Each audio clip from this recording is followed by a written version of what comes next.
दोस्तों आज की इस वीडियो में हम लोग जिस जंग के बारे में बात करने वाले हैं, मुझे उम्मीद है कि आप में से बहुत कम ही लोग इस जंग के बारे में जानते होंगे। ये एक ऐसी जंग है कि जिसको इतिहास की न सिर्फ एक बड़ी बल्कि अहम जंग के तौर पर भी याद किया जाता है, क्योंकि इस बड़ी जंग ने न सिर्फ हमारी दुनिया के इतिहास को बल्कि नक्शे को भी पूरी तरह से बदल कर रख दिया था। माना जाता है कि ये एक ऐसी अजीबोगरीब जंग थी कि जिस तरह की जंग न इतिहास में पहले कभी हुई थी और न ही इस तरह की जंग बाद में कभी देखी गई थी। आज के दौर में दुनिया के नक्शे पर नजर आने वाला इजराइल देश भी इसी जंग का नतीजा माना जाता है। यानी इस बात में कोई शक नहीं है कि अगर ये जंग न हुई होती तो आज इजराइल देश भी मौजूद नहीं होता। दरअसल दोस्तों मैं बात कर रहा हूँ उस जंग की कि जिसको बैटल ऑफ हाइफा यानी हाइफा की जंग के तौर पर जाना जाता है। एक ऐसी जंग कि जिसमें एक तरफ तो ऑटोमन एम्पायर यानी सल्तनत उस्मानिया की फौज थी, तो वहीं दूसरी तरफ भारत की फौज थी। अब ये बात सुनकर आप में से बहुत सारे लोग शॉक हो गए होंगे, क्योंकि कहाँ एक तरफ भारत देश और कहाँ सल्तनत उस्मानिया का बॉर्डर हुआ करता था। भला ये सब कुछ मुमकिन कैसे हुआ? तो चलिए आज की इस वीडियो में हम ये जानने की कोशिश करते हैं कि आखिर भारत की फौज से सल्तनत उस्मानिया की फौज का मुकाबला कब, कैसे और क्यों हुआ था, और आखिर इस बड़ी और खतरनाक जंग का नतीजा क्या हुआ था। दरअसल दोस्तों ये कहानी है फर्स्ट वर्ल्ड वॉर की। हम सभी जानते हैं कि पहले विश्व युद्ध में जहां एक तरफ अमेरिका, रशिया, जापान, ब्रिटेन और फ्रांस जैसे देश थे, तो वहीं दूसरी तरफ इनके मुकाबले में सल्तनत उस्मानिया, जर्मनी, ऑस्ट्रो हंगेरियन एम्पायर और बल्गारिया जैसी ताकतें मौजूद थीं। ये जंग सन 1914 से लेकर लगभग 1918 तक जारी रही थी।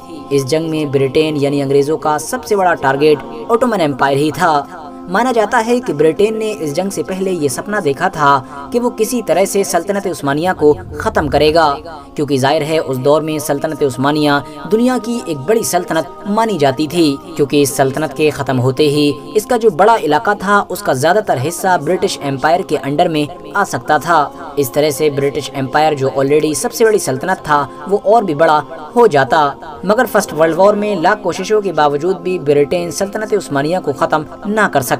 भले ही यूरोप में तो सल्तनत उस्मानिया को अच्छा खासा नुकसान उठाना पड़ा था, मगर जो साउथ का इलाका था यानी जहां पर फिलिस्तीन, जॉर्डन, सीरिया और इस जैसे बहुत सारे देश हैं, यानी मिडिल ईस्ट का बीच का पूरा इलाका, यहाँ पर सल्तनत उस्मानिया जर्रा बराबर भी कमजोर नहीं हुई।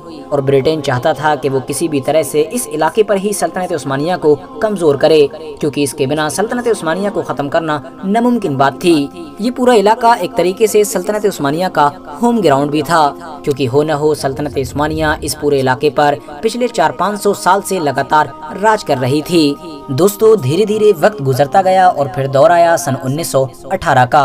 1918 में फर्स्ट वर्ल्ड वॉर को शुरू हुए न सिर्फ 4 साल गुजर चुके थे, बल्कि ये जंग अब अपने आखिरी पड़ाव पर भी पहुंच चुकी थी। और अंग्रेजों को भी अब धीरे धीरे ये बात पूरी तरह से रियलाइज हो चुकी थी कि सल्तनत उस्मानिया को पूरी तरह से खत्म करने का उनका जो ख्वाब था वो शायद अधूरा का अधूरा ही रह जाएगा। लेकिन इस जंग के बिल्कुल आखिरी वक्त में अंग्रेजों के कुछ बड़े बड़े कमांडर्स की तरफ से ये फैसला लिया गया कि अब हम जंग के बिल्कुल आखिरी वक्त में अपनी किस्मत को एक बार और आजमाएंगे और इस इलाके पर हमला करने की कोशिश करेंगे। मगर ब्रिटिश एम्पायर के लिए सबसे बड़ा चैलेंज ये था कि लगातार फर्स्ट वर्ल्ड वॉर में लड़ने की वजह से उसकी ज्यादातर फौज या तो जख्मी हो गई थी या फिर थक हारने की वजह से लड़ने के काबिल नहीं बची थी। इसलिए अब अंग्रेजों ने ये फैसला किया कि इस बार सल्तनत उस्मानिया के खिलाफ जंग में हम अपने सिपाहियों को नहीं उतारेंगे बल्कि इंडिया के सिपाहियों को उतारेंगे। दरअसल दोस्तों आपकी नॉलेज के लिए बताता चलूं कि ये वही दौर था कि जब इंडिया का पूरा इलाका पूरी तरह से अंग्रेजों के कंट्रोल में आया करता था और इंडिया को ब्रिटिश इंडिया के नाम से जाना जाता था। लिहाजा फैसले के मुताबिक इंडियन आर्मी को बुलाया गया और इस बार इन्होंने अपने प्लान में एक और चेंजिंग की। इन्होंने ये फैसला किया कि सल्तनत उस्मानिया का ये जो पूरा ताकतवर इलाका है इसमें भी सिर्फ एक खास शहर के ऊपर ही अटैक किया जाएगा, और वो शहर कोई और नहीं बल्कि हाइफा होगा।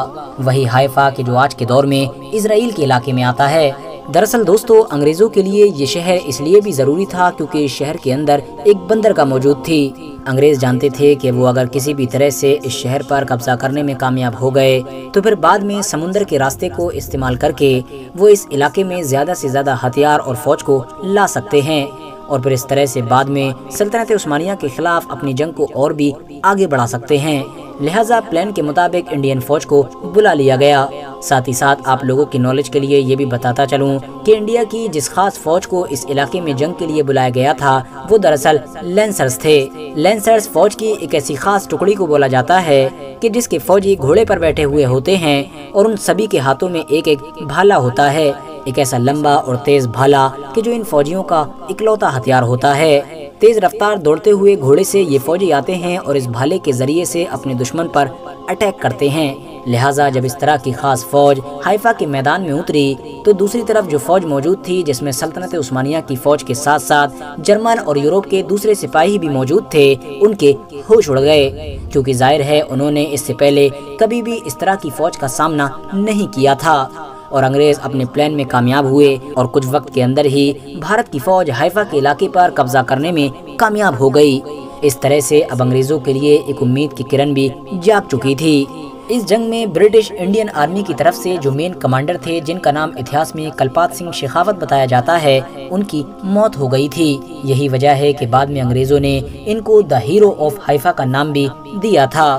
فی الحال دوستو، برٹش امپائر اپنے مقصد میں کامیاب ہوا اور وہ سلطنت عثمانیہ کہ جو پورا ورلڈ وار جھیلنے میں کامیاب ہو گئی تھی اور بڑی جانبازی کے ساتھ لڑتی رہی تھی، آخری وقت میں بڑی تیزی کے ساتھ سمٹتی چلی گئی، اور اس سب میں بیٹل آف حائفہ کا ایک بڑا کردار تھا۔ اگر یہ کہا جائے تو شاید یہ کہنا غلط نہیں ہوگا۔ انگریزوں نے بعد میں حائفہ کی مدد سے جہاں ایک طرف عراق، سیریا اور اس جیسے بہت سارے علاقوں پر قبضہ کرنا شروع کیا، تو وہیں دوسری طرف نیچے کا عثمانی سلطنت کا جو پورا علاقہ تھا، یعنی جس میں مکہ، مدینہ اور اس جیسے سعودی عربیہ کے سارے علاقے آیا کرتے تھے، اس پر بھی عربوں کی مدد سے قبضہ کرنا شروع کیا، کیونکہ آپ سبھی لوگ جانتے ہوں گے کہ یہ علاقہ سلطنت عثمانیہ سے کیسے نکلا تھا۔ انگریزوں نے کچھ خاص عربوں کو حکومت کا لالچ دے کر سلطنت عثمانیہ کے خلاف بھڑکایا تھا، اور پھر ان عربوں نے سلطنت عثمانیہ کے خلاف بغاوت کر دی تھی۔ اس طرح سے کل ملا کر ترکی کا جو نیچے کا پورا علاقہ تھا وہ دھیرے دھیرے سمٹتا چلا گیا۔ سلطنت عثمانیہ تو فرسٹ ورلڈ وار کے ساتھ ہی ہماری اس دنیا سے ختم ہو گئی، مگر یہ سارے علاقے کہ جن پر انگریزوں نے قبضہ کیا تھا اس وقت تک انگریزوں کے ہی قبضے میں رہے، جب تک انگریزوں نے ایک ایک کر کے ان کو آزاد کرنا شروع نہیں کر دیا۔ اور پھر سیکنڈ ورلڈ وار کا دور آیا، اور ہم سبھی جانتے ہیں کہ سیکنڈ ورلڈ وار کے بعد کیا ہوا تھا۔ فلسطین کا وہ پورا علاقہ کہ جو ابھی 20-30 سال پہلے تک سلطنت عثمانیہ کا حصہ ہوا کرتا تھا، وہاں پر ایک نئے دیش کو آباد کیا گیا، اور اس دیش کا نام تھا اسرائیل۔ یعنی اسرائیل بھی ایک طرح سے بیٹل آف حائفہ کا ہی نتیجہ تھا۔ یہی وجہ ہے کہ آج بھی اسرائیل برٹش انڈین آرمی کے ان سپاہیوں کو بڑی عزت کے ساتھ یاد کرتا ہے۔ حائفہ شہر میں اسرائیل نے آج بھی نہ صرف ان لوگوں کی بہت ساری یادوں کو تازہ کر رکھا ہے، بلکہ ہر سال ان کی یاد میں ایک دن بھی مناتا ہے، یعنی 23 ستمبر کو ہر سال حائفہ ڈے منایا جاتا ہے۔ بات کریں اگر انڈیا کی، تو انڈیا میں بھی پچھلے کچھ سالوں سے حائفہ ڈے منایا جا رہا ہے۔ اس کے علاوہ اگر آپ لوگ دلی کا سفر کریں گے تو دلی میں بھی آپ لوگوں کو 3 مورتی چوک دیکھنے کو ملے گا۔ دراصل یہ بھی وہی 3 مورتیاں ہیں کہ جو اس دور میں انگریزوں کی طرف سے بیٹل آف حائفہ میں جان گنوانے والے برٹش انڈین آرمی کی فوج کی یاد میں بنوائی گئی تھی۔ فی الحال دوستو، آج کی اپنی ویڈیو کو ہم یہیں پر ختم کرتے ہیں۔ ویڈیو پسند آنے پر نہ صرف ویڈیو کو لائک کریں بلکہ اپنے فرینڈز کے ساتھ بھی ضرور شیئر کریں، اور اسی طرح کی نالجبل اور ہسٹوریکل ویڈیوز ہمیشہ دیکھنے کے لیے ہمارے اس چینل کو سبسکرائب کر کے ساتھ ہی میں بیل آئیکن کو بھی پریس کر دیں۔